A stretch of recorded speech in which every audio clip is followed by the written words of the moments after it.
Hello and welcome to McIver's Grant Public Library's Chapter Book Storytime. Today we are reading Percy Jackson and the Olympians, The Lightning Thief. This book was written by Rick Riordan. He's the author, so he wrote the words, and we're using this beautifully illustrated version by John Rocco. The picture's beautiful. This book was published by Disney Hyperion.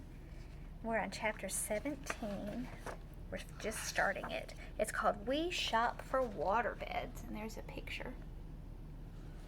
Percy, Annabeth, and Grover have just left the Lotus Hotel and Casino, where they stayed for 5 days, even though they thought it was only a couple hours.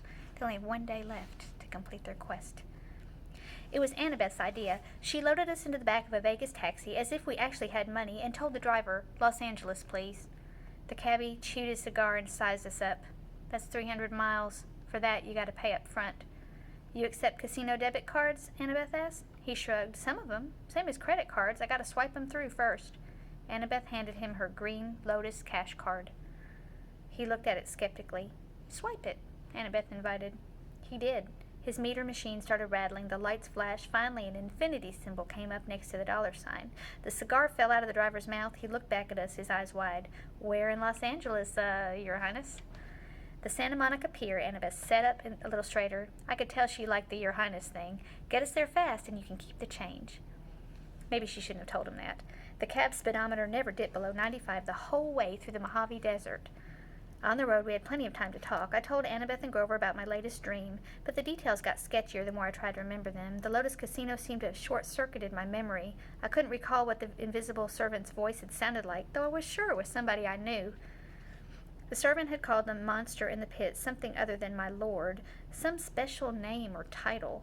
"The Silent One," Annabeth suggested. "The Rich One?" Both of those are nicknames for Hades. "Maybe," I said, though neither sounded quite right. "That throne room sounds like Hades," Grover said. "That's the way it's usually described." I shook my head. Something's wrong. The throne room wasn't the main part of the dream. And that voice from the pit, I don't know, it just doesn't feel like a god's voice. Annabeth's eyes widened. "What?" I asked. "Oh, nothing. It was just, no, it has to be Hades. Maybe he sent his thief, this invisible person, to get the Master Bolt, and something went wrong." "Like what?" I don't know," she said, "but if he stole Zeus's symbol of power from Olympus, and the gods were hunting him, I mean, a lot of things could go wrong. So this thief had to hide the bolt, or he lost it somehow. Anyway, he failed to bring it to Hades. That's what the voice said in your dream, right? The guy failed? That would explain what the Furies were searching for when they came after us on the bus. Maybe they thought we had retrieved the bolt." I wasn't sure what was wrong with her. She looked pale. "But if I'd already retrieved the bolt," he said, "why would I be traveling to the underworld?" "To threaten Hades?" Grover suggested. "To bribe or blackmail him into getting your mom back?" I whistled. "You have evil thoughts for a goat." "Why, thank you." "But the thing in the pit said it was waiting for 2 items," I said. "If the Master Bolt is one, what is the other?" Grover shook his head, clearly mystified. Annabeth was looking at me as if she knew my next question, and was silently willing me not to ask it. "You have an idea what might be in that pit, don't you?" I asked her. "I mean, if it isn't Hades." "Percy, let's not talk about it, because if it isn't Hades... No, it has to be Hades."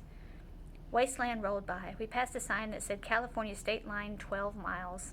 I got the feeling I was missing one simple, critical piece of information. It was like when I stared at a common word I should know, but I couldn't make sense of it because 1 or 2 letters were floating around. The more I thought about my quest, the more I was sure that confronting Hades wasn't really the answer. There was something else going on, something even more dangerous. The problem was, we were hurtling toward the underworld at 95 miles an hour, betting that Hades had the Master Bolt. If we got there and found out we were wrong, we wouldn't have time to correct ourselves. The solstice deadline would pass, and the war would begin. "The answer is in the underworld," Annabeth assured me. "You saw spirits of the dead, Percy. There's only one place that could be. We're doing the right thing." She tried to boost our morale by suggesting clever strategies for getting into the land of the dead, but my heart wasn't in it.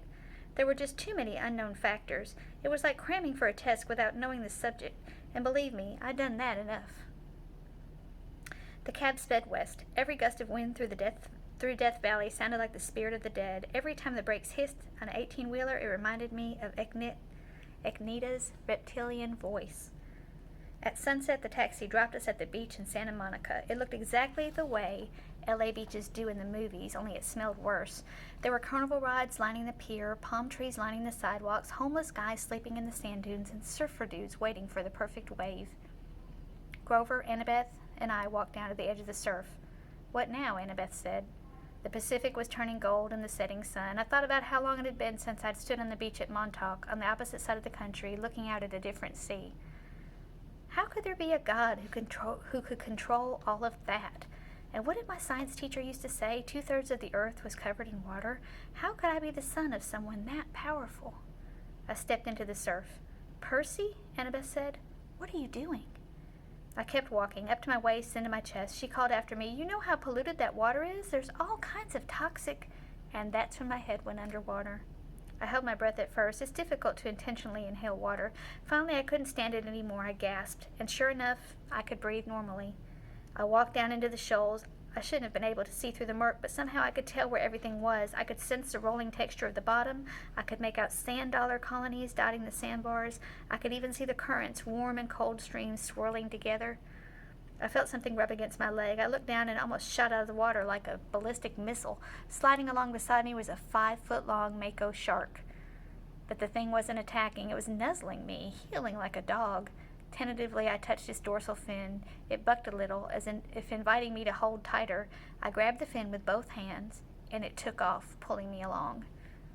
The shark carried me down into the darkness. It deposited me at the edge of the ocean proper, where the sandbank dropped off into a huge chasm.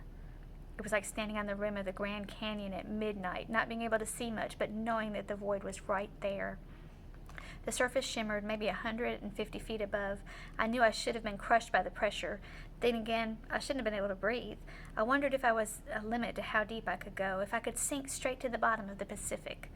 Then I saw something glimmering in the darkness below, growing bigger and brighter as it rose toward me. A woman's voice, like my mother's, called, "Percy Jackson." As she got closer, her shape became clearer. She had flowing black hair, a dress made of green silk. Light flickered around her, and her eyes were so distractingly beautiful that I hardly noticed the stallion-sized seahorse she was riding. And there she is. And you can see the shark in the background. Would you like to hold the fin of a shark and go down into the ocean? She dismounted. The seahorse and the mako shark whisked off and started playing something that looked like tag. The underwater lady smiled at me. "You've come far, Percy Jackson. Well done." I wasn't quite sure what to do, so I bowed. "You're the woman who spoke to me in the Mississippi River." "Yes, child, I am. I am Nereid, a spirit of the sea. And it was not easy to appear so far upriver, but the naiads, my freshwater cousins, helped sustain my life force. They honored Poseidon, though they do not serve in his court."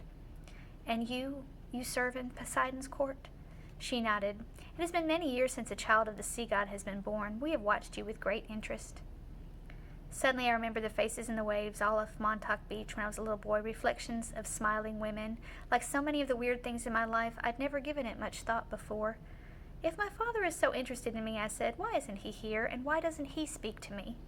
A cold current rose up out of the depth. "Do not judge the Lord of the Sea too harshly," said Nereid to me. "He stands at the brink of an unwanted war. He has much to occupy his time. Besides, he is forbidden to help you directly. The gods may not show such favoritism, even to their own children, especially to them. The gods can work by indirect influence only. That's why I give you a warning and a gift." She held out her palm. 3 white pearls flashed in her palm. I know you journeyed to Hayden's realm," she said. "Few mortals have ever done this and survived. Orpheus, who had a great musical skill. Hercules, who had great strength. Houdini, who could escape even the depths of Tartarus. Do you have these talents?" No, ma'am." "Ah, but you have something else, Percy.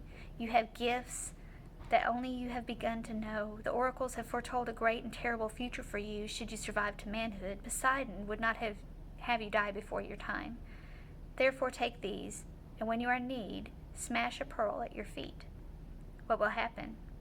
"That," she said, "depends on the need. But remember, what belongs to the sea will always return to the sea." And there's a picture of her pearls in her hand. What about the warning? Her eyes flickered with green light. "Go with all your heart tells you to do, or you will lose it all. Hades feeds on doubt and hopelessness. He will trick you if he can, make you mistrust your own judgment. Once you are in his realm, he will never willingly let you leave. Keep faith, Percy. Good luck, Percy Jackson. She summoned her seahorse and rode toward the void. Wait, I called. At the river. You said not to trust the gifts. What gifts?